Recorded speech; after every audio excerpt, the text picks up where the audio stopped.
காரணத்தை வென்றவன் சித்தன் என்றும் அவனது அருள் அனுபவ நிலை சித்து அல்லது சித்தி என்றும் கூறலாம். சித்தி என்ற சொல்லுக்கு அடைதல் என்பது பொருள். இறைவனை சத் சித் ஆனந்தம் என குறிப்பர்.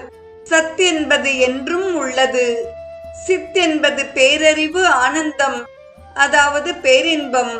பேரறிவு பெரும் பொருளான இறைவனை உணர்த்தும் சித் என்ற சொல்லை அடிச்சொல்லாக கொண்டு சித்து சித்தன் என்னும் சொற்கள் தோன்றியிருக்கலாம்.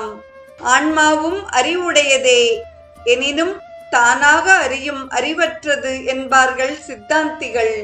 கதிரவனது ஒளியினால் அக்கதிரவனை காணுதல் போல் இறையறிவு உணர்த்த உணரும் அறிவே ஆன்மாவின் அறிவாகும்.